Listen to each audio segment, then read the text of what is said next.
नमस्कार। देश परदेश में आपका स्वागत है। सतीश झा।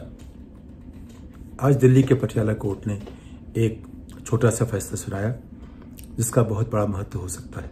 वो फैसला था सुल्लीबाई और बुल्लीबाई जो वाक़े हुए थे पिछले 8-9 महीने पहले, जिसमें कुछ हिंदू बच्चों ने, छात्रों ने, जो कि 20, 21, 22 वर्ष के छात्र थे, उन लोगों ने एक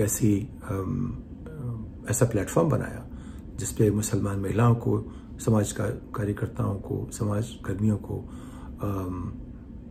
पत्रकारों को, अभिनेत्रियों को और जो भी प्रसिद्ध थे, चाहे स्थानीय स्तर पे या राज्य स्तर पे या राष्ट्रीय स्तर पे, उन सबको सरेआम नीलाम किया।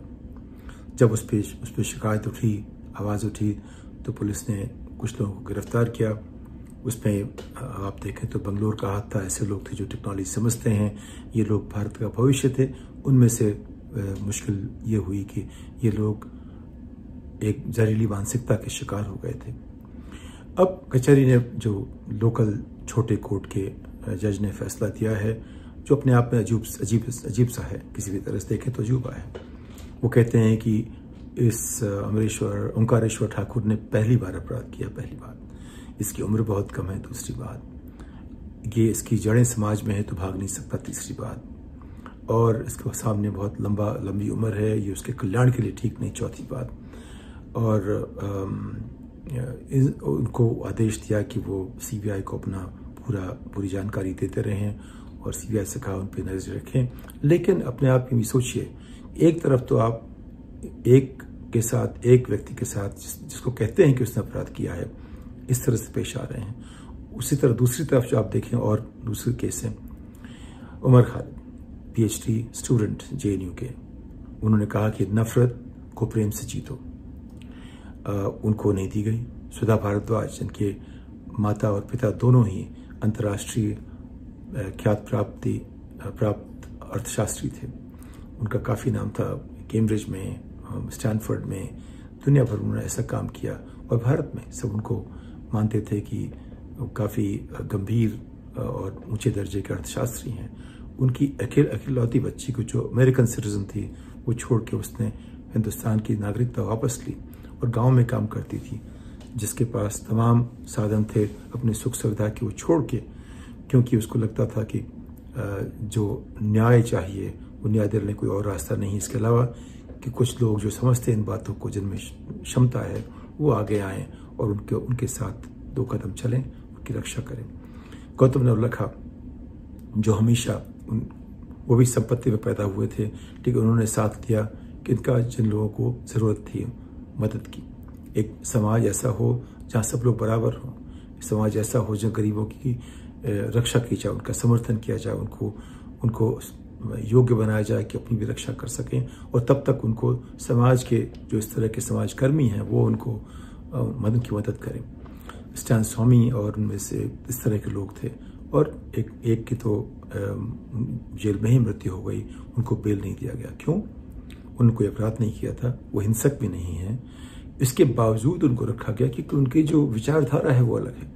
आप विचारधारा के आधार पर लोगों को आप कैद करोगे, और उनको जो उनके नागरिक अधिकार हैं उनसे भी आप वंचित रखोगे, तो प्रशासन की निरपेक्षता पर सवाल खड़े होंगे।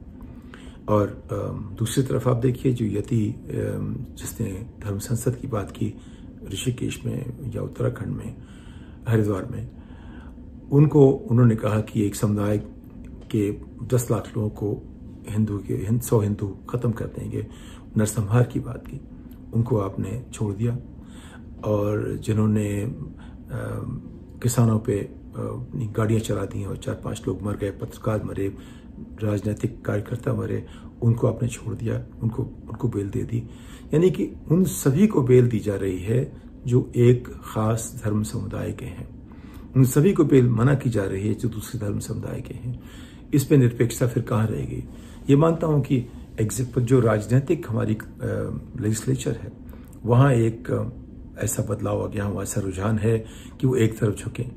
इसका मतलब तो ये नहीं है कि कार्यपालिका भी झुके और ये न्यायपालिका भी झुके और मीडिया भी झुके, लेकिन अभी लगता है कि जो हमारी जनतंत्र की जो मेज है, जो उसका जो धरातल है, कुछ असमतल हो गया है। उसमें से एक टांग बहुत ऊंची हो गई है, बाकी सब छोटी होती जा रही हैं और रोज बरोज और छोटी होती जा रही हैं, एक और बड़ी होती जा रही है बाकी।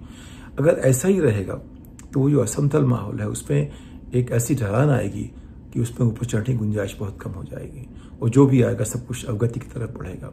ये हमने 8 साल में आर्थिक तरक्की में देखा है, समाज के बंटने में देखा है, राजनीति में जिस तरह की वैमनस्यता आ चुकी है उसमें देखा है।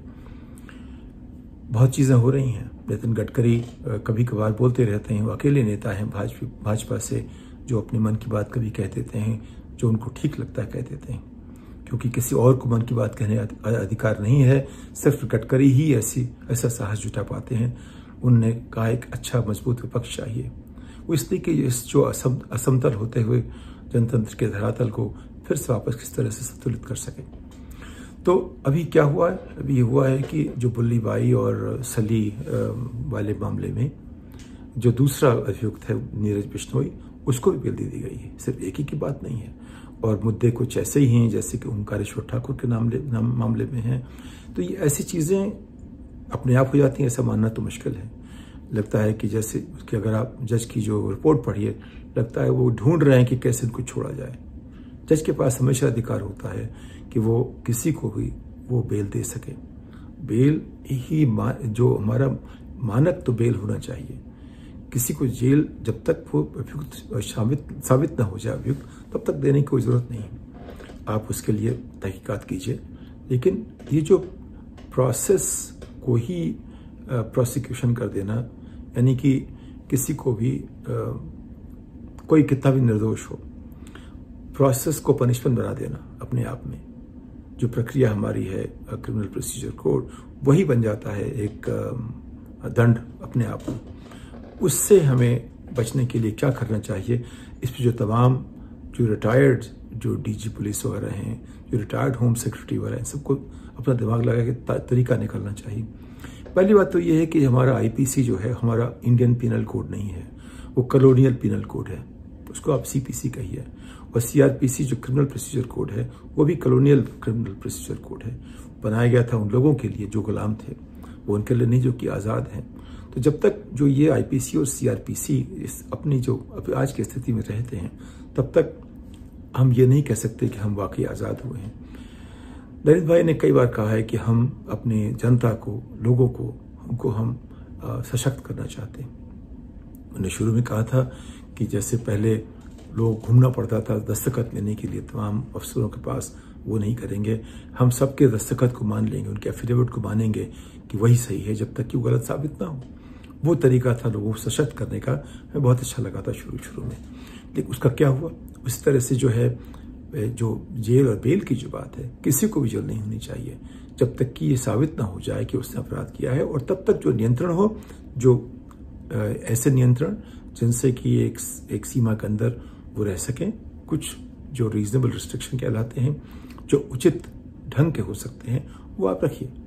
लेकिन उनको बिल्कुल एक कटघरे में डाल देना, वो तो अपने आप में सभ्य समाज की पहचान नहीं हो सकती। तो इसमें जो आज हुआ पटियाला कोर्ट में, जिसमें 2 लोगों को, बुल्ली भाई और सली कांड को लेकर के जो बेल दी गई है, उससे सवाल हर तरफ से खड़े हो रहे हैं। जिनको दी गई है वो वाकई माने जा रहे हैं कि उन्होंने एक गलत काम किया था, और जज भी लिख रहे हैं अपने ऑर्डर में कि उन्होंने ऐसे गलत काम किया। एक तो वो हुआ। दूसरा, उनके ऊपर जो चार्जेस लगाए गए हैं किसी और के ऊपर लगाया गया, तो शायद उनको कभी ऐसे आराम से बेल नहीं मिलती, क्योंकि सिर्फ एक चार्ज की बात नहीं है, इसमें 7, 8, 10 चार्जेस लगाए गए हैं, और सभी ऐसे हैं जिन पे बेल आसानी से नहीं मिलती। मिलनी चाहिए मेरे हिसाब से, लेकिन आज की व्यवस्था में नहीं दी जाती। उनको अगर दी गई तो औरों क्यों नहीं दी गई? तो सरकार का काम निरपेक्षता किससे शुरू होता है, वो यहाँ अपने आप में दिखता है कि हम वो रास्ता शायद भूल गए हैं निरपेक्षता का। तो अभी जो स्थिति है वो ये है, जो हमारा जनतंत्र है वो कुछ जिसका जो धरातल है वो कुछ झुकता जा रहा है एक दिशा में, जिसमें जो राजनीतिक एग्जीक्यूटिव हमारी है उसकी टांग लंबी हो गई है, और जो कार्यपालिका है, न्यायपालिका है, और जो मीडिया है, वो सब उनके छोटे होते चले आ रहे हैं। और उसको फिर समतल करने के लिए हमें नए से सोचना पड़ेगा। उसके लिए बुद्धिजीवी वर्ग ही आएंगे सामने, जो हमारी जो ऐसी पॉलिटिकल लीडरशिप जो कि आगे की तरफ देखती है, उसको आगे आना पड़ेगा, विपक्ष को आना पड़ेगा। जैसे गडकरी ने कहा कि कांग्रेस को अच्छा विपक्ष बनना चाहिए, मजबूत विपक्ष बनना चाहिए, उसके लिए जो भी ज़रूरी है वो सब करना पड़ेगा। तो हमें उस तरह सोचना चाहिए। और ये जो असंतुलन सा आ गया है, इसको किसी भी तरह से फिर से इसकी दिशा वापस संतुलन की तरफ लाने की कोशिश करनी चाहिए। इस बात के साथ आपसे विदा लेता हूँ, अगली पायदान तक। धन्यवाद।